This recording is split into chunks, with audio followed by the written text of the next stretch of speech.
धर्म नहीं हो सकता। ऐसा आचार्य कुंद स्वामी महाराज आदि कह रहे हैं। दुनिया में जितने भी जनता प्रसाद हो रहे हैं वो सब हिंसा के कारण से हो रहे हैं। अगर भगवान महावीर स्वामी के 5 सिद्धांतों को आदमी अपने जीवन में अपना ले, अहिंसा, सत्य, अचौर्य, ब्रह्मचर्य और अपरिग्रह, तो दुनिया के 50% कष्ट सारे दूर हो जाए।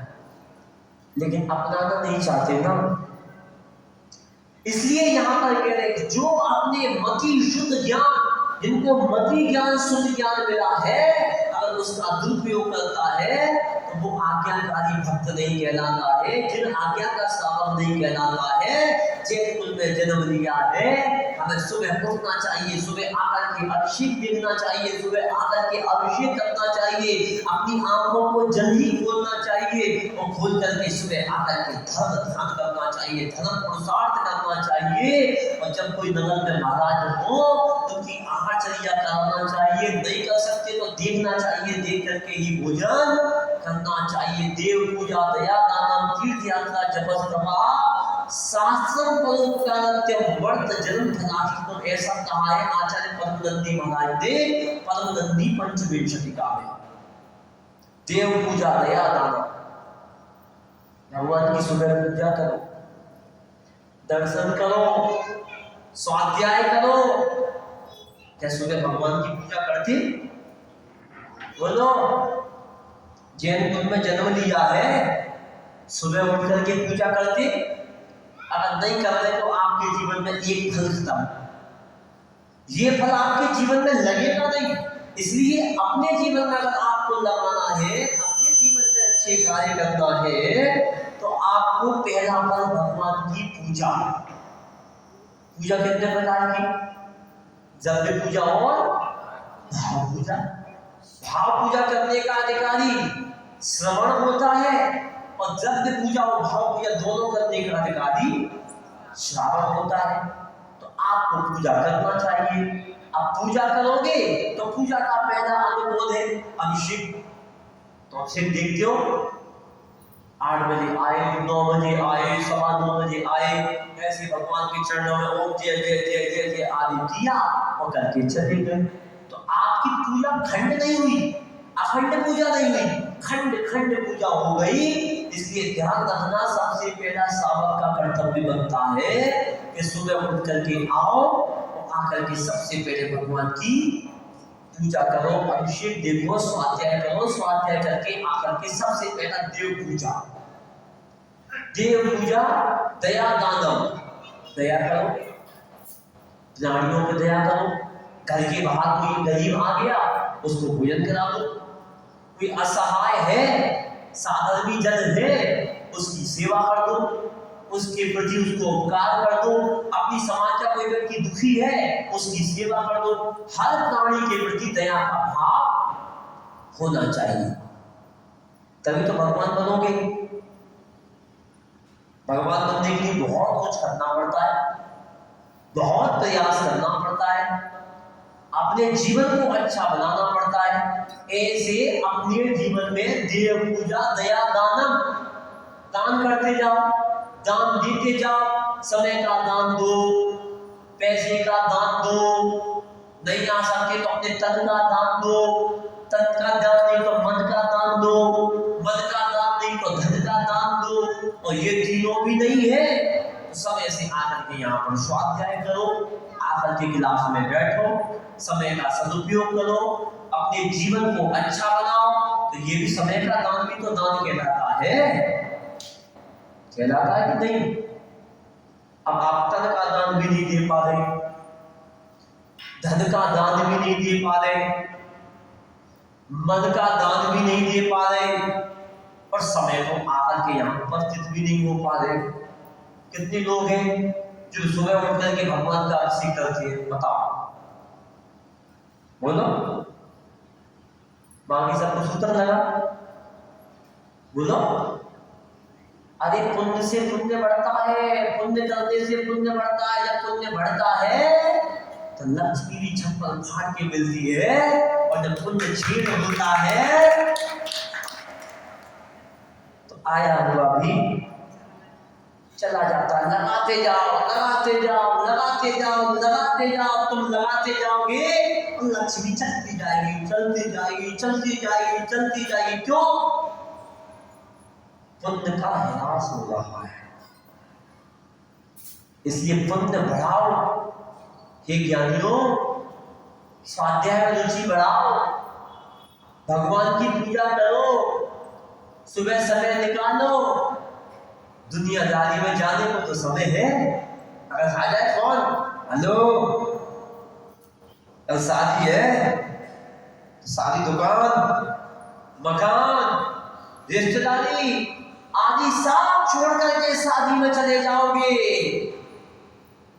लेकिन अगर ये कह दिया जाए भगवान का सुबह आकर के अभिषेक करो, अभिषेक देव को उठो, सारे काम करो, सुबह जंगल जाता हूं, महाराज जी नींद नहीं खुलती है, और नींद नहीं खुलती है तो भगवान तुम्हारी नींद खोलेगा, वो नहीं खोलेगा तो जब कर्म आड़े आएंगे तो अपने आप नींद खुल जाएगी।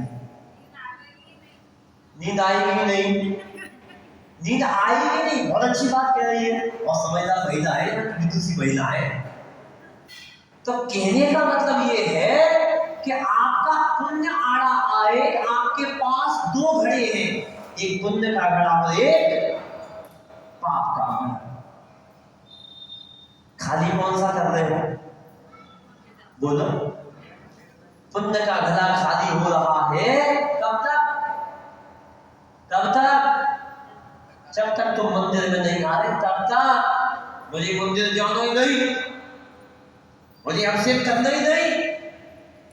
बताओ, किसी के निमित्त बनने से तुमने अभिषेक छोड़ दिया, किसी का निमित्त बना तुमने पूजा करना छोड़ दी, किसी का निमित्त बना महाराज के पास आना छोड़ दिया। बताओ, पुण्य का घड़ा खाली होगा कि भरेगा?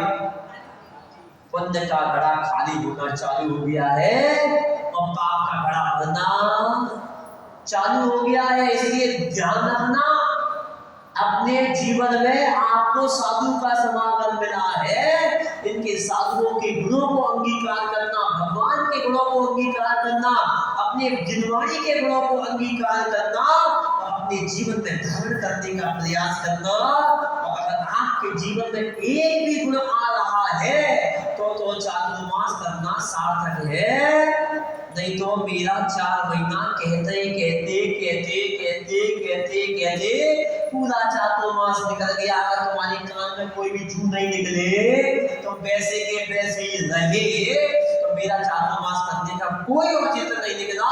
वैसे ही 5 पुजारी अभिषेक करते थे, आज भी 5 कर रहे, तो चतुर्मास की उपलब्धि क्या हुई, बोलो? क्या आपने ज्ञान प्राप्त किया? मैंने तत्वार्थ पढ़ाया, कितने लोगों ने पढ़ा, बोलो? कितने लोगों ने तत्वार्थ पढ़ा? मैंने शाम की क्लास पढ़ाई, कितने बच्चे पढ़ने आ रहे? इस मकान में, इस मंदिर से कम 100 परिवार जुड़े होंगे कम से कम, और मेरी समझ से ज्यादा होंगे। एक घर में अगर एक बाधा हुई है तो कितने बच्चे हो गए? मेरे रजिस्टर में 100 बच्चों का नाम नहीं है। मेरे रजिस्टर में बालक बालिकाओं को मिला तो कम से कम 100 हो जाएगी, लेकिन इस घर में एक घर में 3-3, 4-4 बच्चे हैं, 400 बच्चे हुए, 100 है।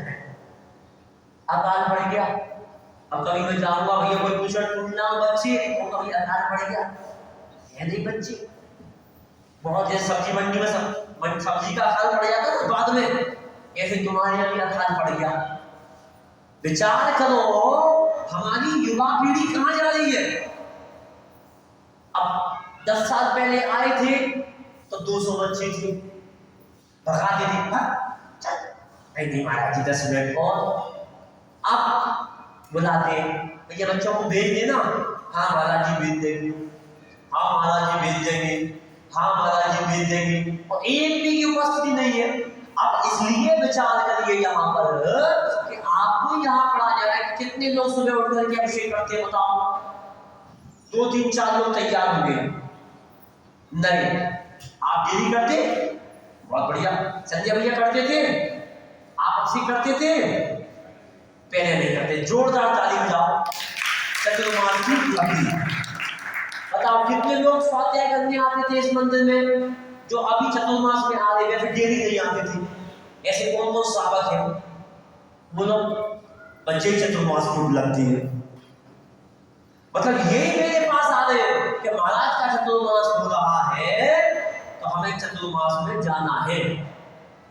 बाकी तो आना फ्री, जाना फ्री, आना फ्री, सारे काम तुम्हारे ऐसे हो रहे। तो यहाँ पर कहने का मतलब ये है कि सुबह उठ करके अगर आपको अपने पुण्य को बढ़ाना है तो क्या करना चालू कर दो? भगवान की भक्ति करना चालू कर दो, गुरु की भक्ति करना चालू कर दो, सुबह आकर के स्वाध्याय करना चालू कर दो। ध्यान रखना तुम्हारे सारे अपने आप जितने संकट आ रहे हैं वो अपने आप दूर हो जाएंगे, तुम्हें कुछ करने की जरूरत नहीं है। 1 महीने करके देख लो। कितने महीने? जब तक मैं हूं तब तक, और सामने रिजल्ट ना मिले तो छोड़ देना। लेकिन तत्काल भगवान की भक्ति का फल कभी बेकार नहीं होता है, इसलिए अपने जीवन में करना चालू करो। अपने जीवन में गुणों को इकट्ठा करो, गुणों को पकड़ो, गुणों को इकट्ठा करो, और इकट्ठा करके धीरे धीरे एक गुण इकट्ठा करो, दूसरा गुण इकट्ठा करो, तीसरा गुण इकट्ठा करो, धीरे धीरे धीरे धीरे। जब गुण इकट्ठे होते हैं तो अपने आप अनंत गुण प्रकट हो जाते हैं। अनंत दर्शन, अनंत ज्ञान, अनंत सुख, अनंत चतुष्टय प्रकट हो जाते हो, अरिहंत परिवृत्ति बनने की साधना चालू हो जाती है। उसके बाद हम धीरे धीरे सिद्धि फिला पर जाकर के बनने का प्रयास कर लेते हैं। हर व्यक्ति के जीवन में कष्ट आए हैं, दुनिया में ऐसा कोई भी व्यक्ति नहीं जिसके जीवन में कष्ट नहीं आया। वही महापुरुष बना। आपके जीवन में कोई कष्ट नहीं आए? कितने टाइम खाते? बोलो। और मैं बोलो, वो भी मिल जाए चैन की तो कोई गारंटी नहीं। बाल चलते, जीप चलते, लाइट चलते, कोई अगर आ गई तो वो भी गया। कितना दुखी हूं मैं। फिर तुमको गर्मी लगेगी तो एसी, कूलर, पंखा बढ़िया, मेरे पास तो वो भी नहीं है, तो दुखी में हुआ कि नहीं हुआ? बोलो। आपके पास बाहर घूमने के लिए बस गाड़ी, मेरे पास तो वो भी नहीं है। पैदल ही चलूंगा, पैदल ही रहूंगा। अब आपको ठंड लगेगी तो गेट बंद करके हीटर बढ़िया, कपड़े, इनार, स्वेटर, जैकेट, टोपी, आप बिल्कुल ठंडी घुस नहीं जाए। मेरे पास तो बोलो, तो दुखी मैं कि तुम? बोलो। एक टाइम की रोटी गाड़ी में नहीं, वो भी नहीं, ये भी नहीं, सारा कोई ट्रैक नहीं, कोई एड्रेस नहीं, कोई मकान नहीं, कोई पेटीएम नहीं, कोई पे फोन नहीं, कोई तुम्हारा गूगल पे नहीं है क्या? कोई खाता नहीं, और किसी से खाता नहीं, किसी का लेता नहीं, कुछ करता नहीं। सबसे दुखी में हुआ कि लोग मुझे गाली भी देते। आपके पास पहनने वो कपड़े बढ़िया बढ़िया, ये सर्दी आई तो सर्दी वाले कपड़े, गर्मी आई तो गर्मी वाले कपड़े, विदेश गए तो विदेश के कपड़े, इंडिया में तो इंडिया के कपड़े, अलग अलग फैशन की, अलग अलग फैशन की, मेरे पास तो वो भी नहीं। अब बताओ, नाक पहुंचने को कुछ भी नहीं है, वो लाके दे दे अलग बात है, बाकी यूज नहीं करता, मिल जाए तो ठीक है, नहीं मिले तो मांगता नहीं। बताओ किससे मैंने कहा इतनी बड़ी समाज में तुम्हारा इतना बढ़िया चातुर्मास हो रहा है, कौन से व्यक्ति से मैंने ये कहा कि मेरा हाथ खराब हो रहा है, मेरे लिए कल से व्यवस्था कर देना? बताओ किससे कहा? किसी से कोई नहीं कह सकता। हाँ, तुम्हारे भले के लिए कलश रखो, ये करो, बोली लो, ये करो, अभिषेक करो, तुम्हारा मंदिर का कलश बन जाए, ये हो जाए, तुम्हारा मंदिर बन जाए, इसके लिए तो कहा है, अपने लिए कहा है। तो बताओ, मेरा तो एक पैसे का खर्च नहीं, बोलो, जेल लेके आया था और जेल लेके जाऊंगा, बिना बताए आया, बता के आया था और बिना बता के जाऊंगा, ये भी ध्यान रखना। इसलिए अपने जीवन में साधु जैसी साधना करना सीखो। लेकिन मैंने अपने मन को समझा लिया है कि मैं भगवान की भक्ति कर रहा हूं। भगवान पारसनाथ भगवान के ऊपर इतने कष्ट आए थे, उन्होंने हंस करके सह लिया है, वो आज इतने महान बन गए, मैं भी हंस करके सहन करूंगा, मेरे पुराने कर्मों का उदय है। आखिरकार जीत मेरी ही होगी। मैदान में डट करके बैठो, कस करके बैठो, आखिरकार जीत मेरी ही होगी, सामने वाले की जीत नहीं होगी, क्योंकि कोशिश करने वालों की कभी हार नहीं होती है। मैं चल रहा हूं, मैं चल रहा हूं, मैं चल रहा हूं, मैं चल रहा हूं, मैं चल रहा हूं, मुझे मोक्ष का मार्ग मिल गया है, मंजिल अवश्य मिलेगी। ये संकल्प है मेरा, मैदान छोड़ के नहीं भागूंगा। भगवान, मैंने तेरे ही भरोसे पारसनाथ भवन में नैया डाल दी, जो भी होगा तेरे ही हवाले है।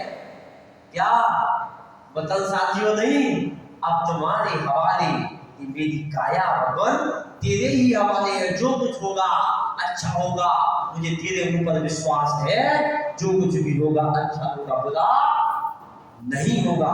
ऐसे संकल्प के साथ आप भगवान की भक्ति करो, ऐसे संकल्प के साथ मंदिर में आओ, ऐसे संकल्प के साथ आप भगवान का अभिषेक करो। और सबका संकल्प होना चाहिए, अगर आप नहीं चाहते हो कि मेरे पुण्य का घड़ा खाली ना हो, पाप का घड़ा खाली हो और उसमें भी पुण्य का डिपॉजिट होकर के पुण्य भर जाए, तो भगवान की भक्ति करना प्रारंभ कर दो, भगवान का अभिषेक स्वाध्याय करना चालू कर दो, आपके दिन बदल जाएंगे। ध्यान रखना, कभी किसी को बुरा मत समझना, एक दिन भूले के दिन भी बदल जाते हैं। तो अपने ज्ञान का उपयोग करो, ज्ञान का सदुपयोग करो। तो मति ज्ञान, शुद्ध ज्ञान, अवधि ज्ञान, मर्यापर्याय ज्ञान और केवल ज्ञान। कितने ज्ञान होते? बताओ, अवधि ज्ञान किसे कहते? हाथ ऊपर करो। अवधि ज्ञान किसे कहते? मैं तो सोच रहा था चतुर्मास में इन बुद्धुओं को बुद्ध बना दूंगा, लेकिन ये बुद्ध बनेंगे नहीं, बुद्धू की बुद्धू ही रहेगी। क्यों? खड़े हो देखे,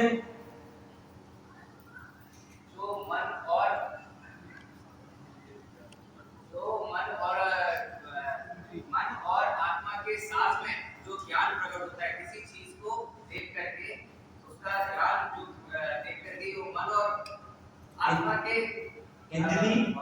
इंद्री और सहायता से, क्या उसकी इंद्री और मन की सहायता के साथ साथ कोशिश तो करी है, प्रयास किया है, लेकिन आया नहीं है। पीछे उमा भारती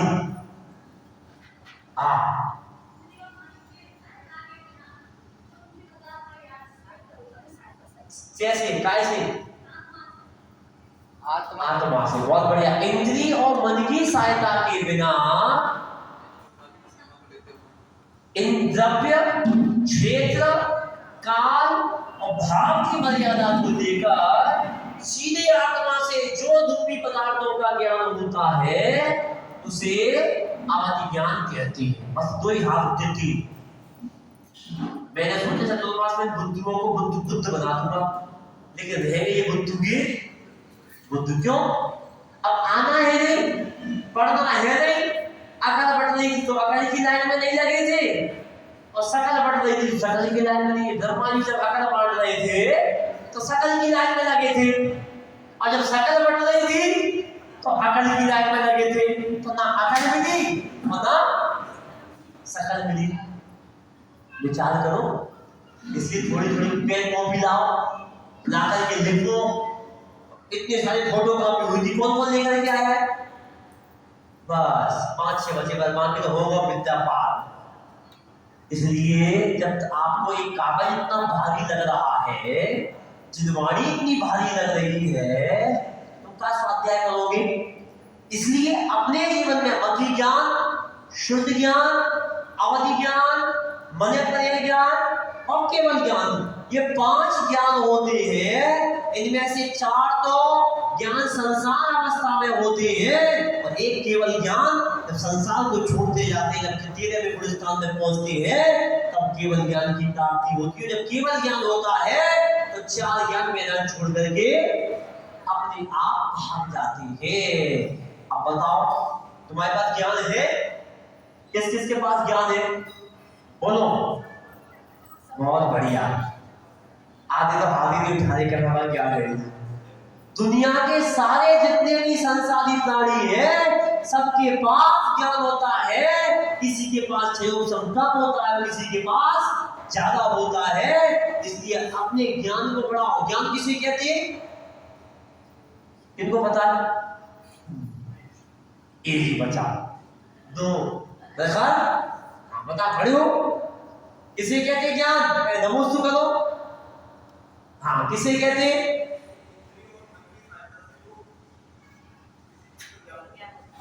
ये तो मति ज्ञान की परिभाषा हो गई। ज्ञान की परिभाषा किसे कहते हैं? बैठो, कोशिश करिए खड़े होने की। बहुत अच्छी बात। युवा वाले हैं, सभी स्वाध्याय करने वाले हैं। आने वाले समय में ये सब क्या करने वाले हैं? सब स्वाध्याय करने वाले हैं, कराने वाले हैं, पढ़ने वाले हैं, पढ़ाने वाले हैं, विद्वान बनने वाले हैं। बताओ किसे कहते हैं? आत्मा का वह गुण जिससे पदार्थ का को जाना जाता है, पदार्थ का ज्ञान होता है, वस्तु को जाना जाता है, उसे क्या कहते हैं? ज्ञान। एक गुण है आत्मा का ज्ञान। ज्ञान, दर्शन, चेतना जिसमें पाई जाती है उसे क्या कहते हैं? जीव कहो या क्या कहो? आत्मा का गुण कहो, आत्मा कहो, जीव कहो, एक ही बात है। एक गुण है जीव का। आदमी मरा तो उसका ज्ञान चला जाता है। ऐसा तो नहीं कि मुर्दे में रह जाता हो। मरने के बाद भी पूछो, बोल मति ज्ञान किसे कहते हैं? हंसा उड़ गया तो उसके साथ ज्ञान, दर्शन, चेतना गुण चला जाता है। इसलिए अपने जीवन में आत्मा का वह गुण जिससे वस्तु को, पदार्थ को जाना जाता है, उसे ज्ञान कहते हैं। ऐसे ज्ञान 5 प्रकार के: मति ज्ञान, शुद्ध ज्ञान, अवधि ज्ञान, मनोपर्य ज्ञान और केवल ज्ञान। मैंने पहले आपको बताया था, इंद्रिय और मन की सहायता से जो पदार्थ का ज्ञान होता है उसे मति ज्ञान कहते हैं। मति ज्ञान से जाने हुए पदार्थ को और विशेष जानना, विशेष से विषयांतर जानना, उसे शुद्ध ज्ञान कहते हैं। द्रव्य, क्षेत्र, काल, भाव की मर्यादा को लेकर इंद्रिय और मन की सहायता के बिना साक्षात आत्मा से जो पदार्थ का ज्ञान होता है उसे रूपी पदार्थ का, उसे अवधि ज्ञान कहते हैं। द्रव्य, क्षेत्र, काल, भाव की मर्यादा को लेकर इंद्रिय और मन की सहायता के बिना साक्षात आत्मा से दूसरों के मन में तिष्ठे हुए रूपी पदार्थों का जो ज्ञान होता है उसे मनोपर्य ज्ञान कहते हैं। और जो समस्त द्रव्यों की सभी पर्यायों को जानता है एक साथ, उसको केवल ज्ञान कहते हैं। अभी संसारी प्राणियों को 2 ज्ञान होते हैं, मति और शुद्ध ज्ञान। जो इसका सदुपयोग करता है, सम्यक ज्ञान के साथ जो उपयोग करता है, वो शुद्ध ज्ञान कहलाता है। और जिसका विपरीत ज्ञान होता है वो कुज्ञ ज्ञान कहलाता है। इसलिए अपने जीवन में इन दोनों ज्ञान का उपयोग करिए, अपने जीवन को बनाइए। आप लोग सम्यक दृष्टि है कि नहीं? सम्यक दृष्टि कैसा होता है? कोई पेंटिंग करके बनाया जाता है, कोई पेड़ पे मिलता है, पेड़ पे आम मारा, आम तोड़ के आ गया, ऐसा सम्यक दृष्टि बनता है? सम्यक दृष्टि होता कैसा है? सम्यक दृष्टि की परिभाषा क्या है? ऐसा आचार्य कुंद स्वामी महाराज कह रहे हैं। भय, बोलो, वसन, मल, विवज्य, संसार, शरीर, भोग, निवृन्नो, अठ, गुणंग, समग्गो, दंसन, शुद्धो, भू, पंच, गुरु, भद्दो। भय, वसन, मल, विवज्य, संसार, शरीर, भोग, निवृन्नो, अठ, गुणंग, समग्रो दर्शन शुद्धो भू पंच गुरु भक्तो भय वसन मल विभज्य संसार शरीर भोगणे विण्णो अठ गुणंग समगो दर्शन शुद्धो पंच गुरु भक्तो।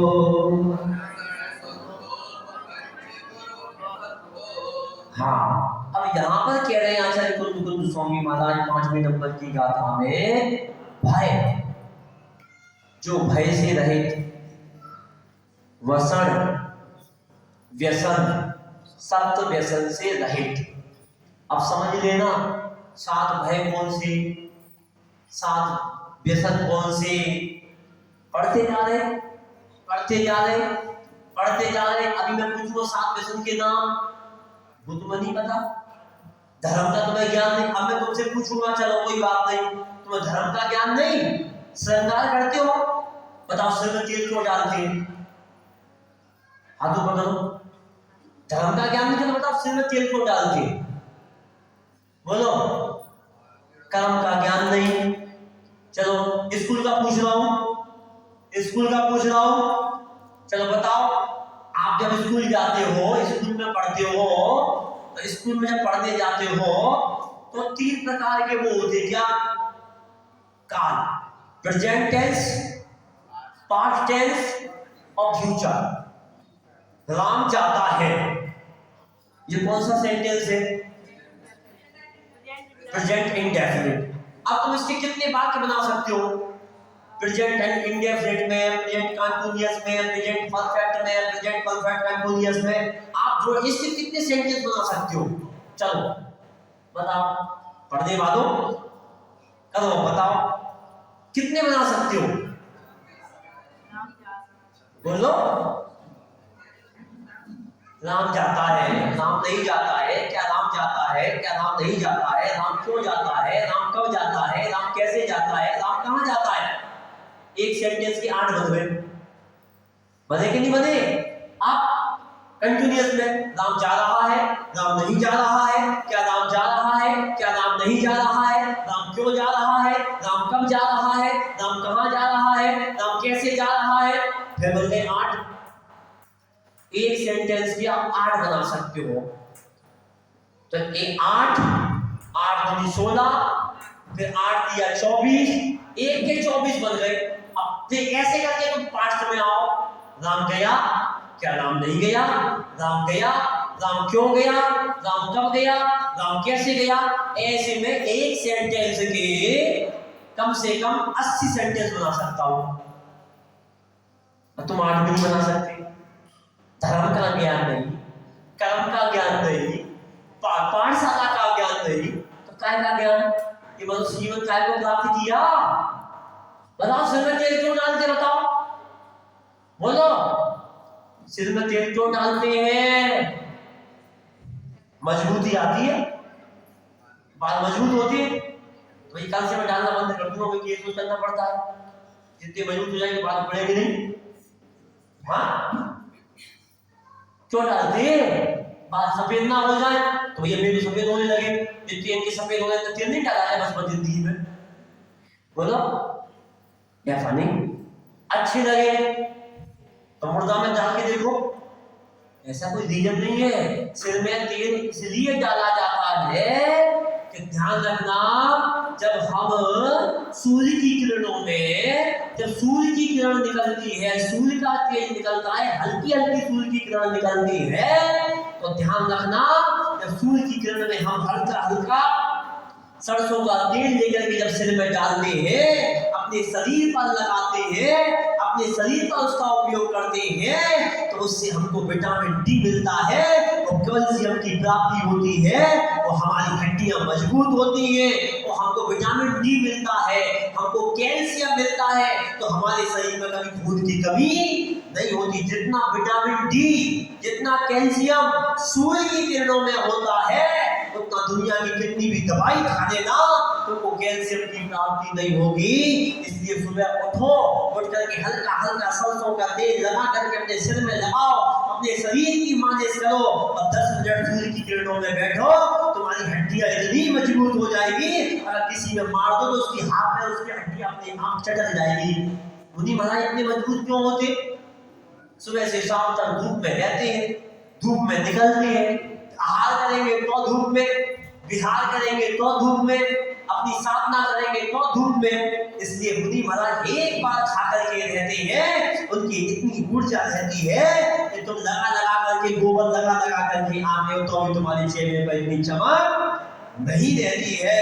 अब एक व्यक्ति से एक महिला मेरे पास आई, बोले महाराज जी मेरी हड्डी में ऊपर से गिरी, 4 जगह टूट गई, डॉक्टर ने कहा कैल्शियम की दवाई खाओ, तुम्हारे शरीर में कैल्शियम की कमी हो गई है, विटामिन डी की कमी हो गई है। मैंने कहा कुछ भी मत खा, सुबह उठ, थोड़ा थोड़ा सरसों का तेल लगा करके शरीर पर लगा करके सूर्य की किरणों में बैठ जाना, तेरी सारे कैल्शियम की तुझे प्राप्ति हो जाएगी और विटामिन डी की तुझे प्राप्ति हो जाएगी। महिला बोली काली ना हो जाओगी, मेरा दूध बिगड़ जाएगा। ओ मैंने कहा तेरा दूध बिगड़ जाएगा?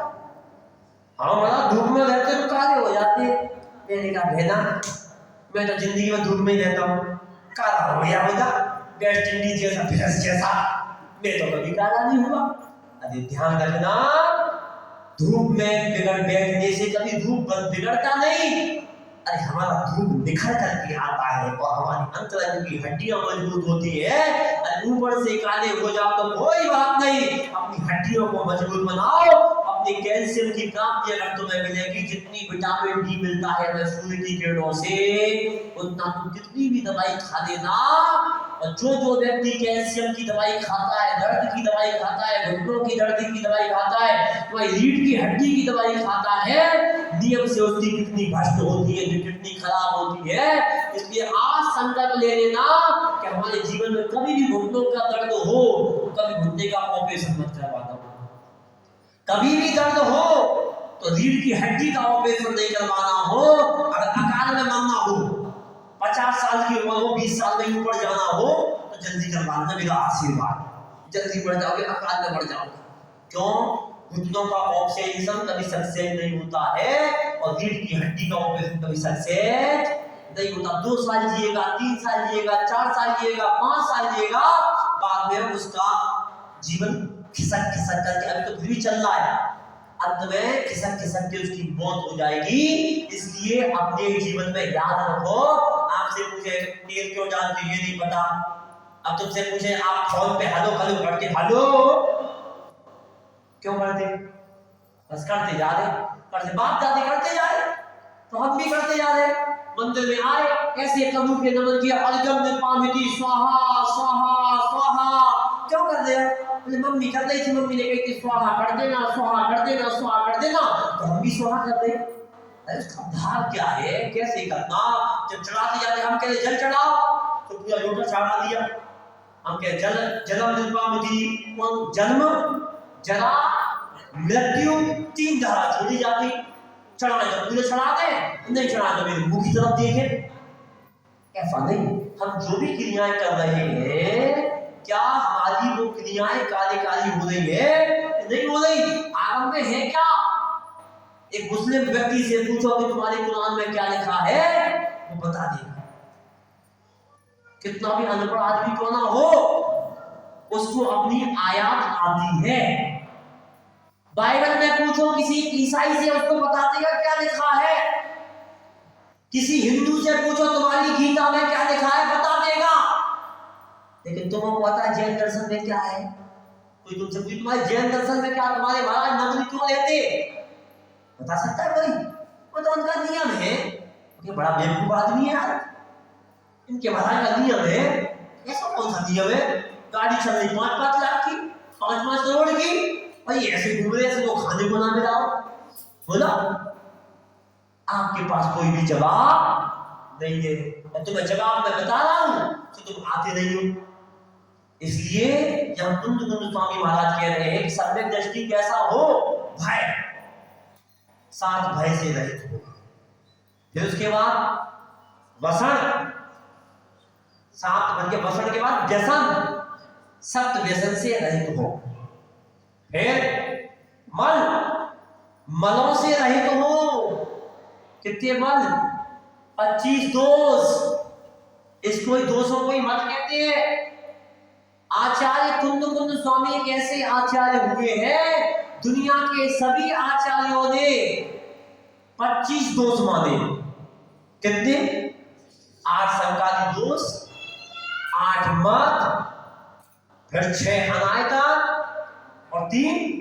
लेकिन कुंद कुंद स्वामी महाराज ऐसे आचार्य हुए हैं जिन्होंने 44 दोष माने हैं। 7 व्यसन से रहे, 7 भय से रहे और सम्यक दर्शन के 5 अतिचार। ऐसे 44 दोषों से जो रहित होता है वही सच्चा सम्यक दृष्टि होता है। अब विचार करो, छप्पर ही आ जाए,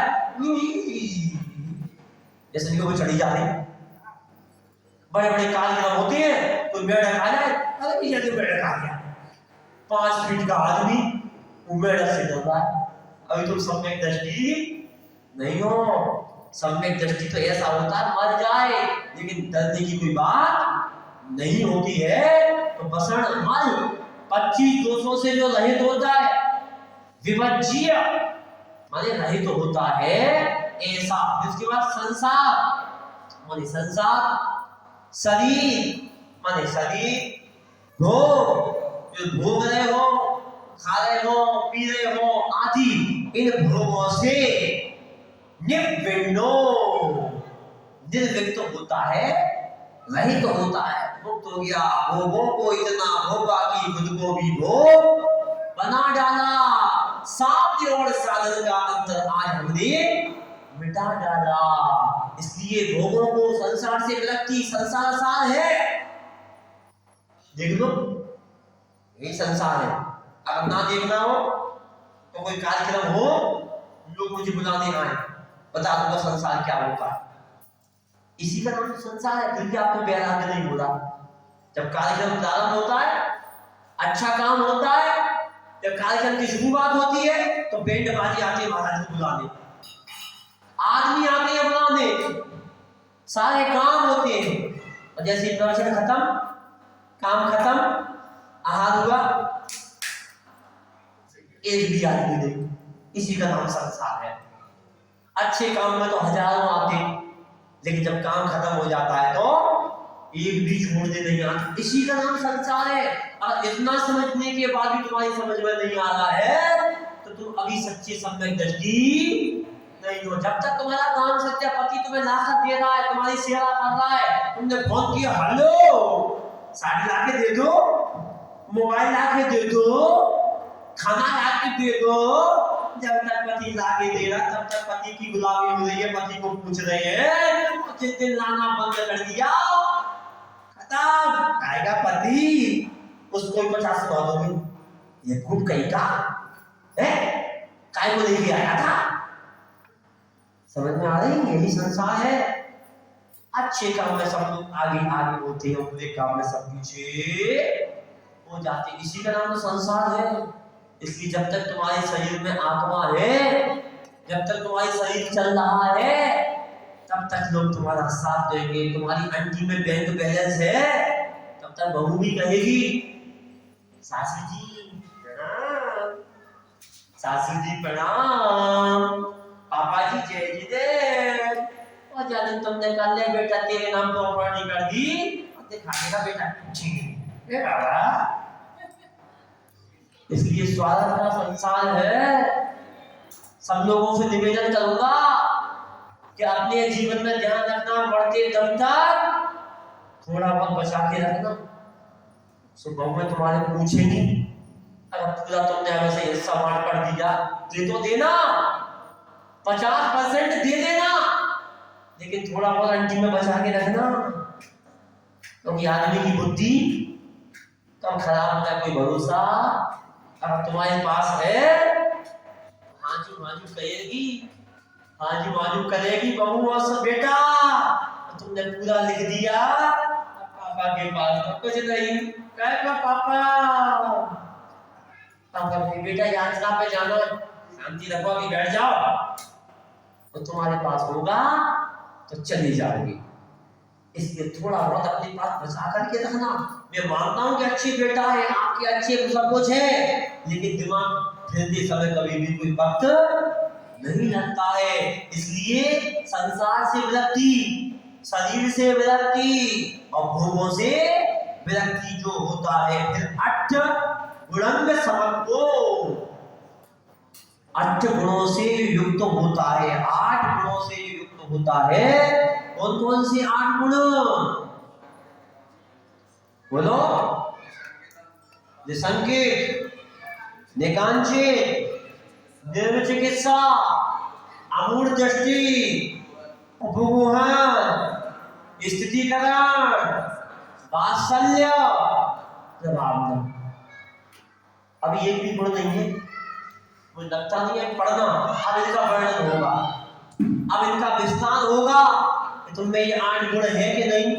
इनके उल्टे शंका, कांक्षा, विचिकित्सा, मूढ़ दृष्टि, अनुग्रहण, अस्थितीकरण, अवात्सल्य और अप्रभावना, ये अवगुण है। अब गुण है कि तुम्हारे अंदर अवगुण, अगर ये है तो कुंद महाराज की दृष्टि में सम्यक दृष्टि है। 8 गुण समग्रो, 8 गुणों से जो युक्त होता है, दर्शन शुद्धोहु, और सम्यक दर्शन से जो शुद्ध होता है, सम्यक दर्शन का निर्दोष पालन करने वाला जो होता है, और पंचगुरु भक्तों, पंचगुरु का भक्त होता है। कौन से पंचगुरु? अरिहंत का भक्त, सिद्ध का भक्त, आचार्य का भक्त, उपाध्याय का भक्त, और तुम हो बताओ कौन है? अरिहंत के भक्त हो कि नहीं?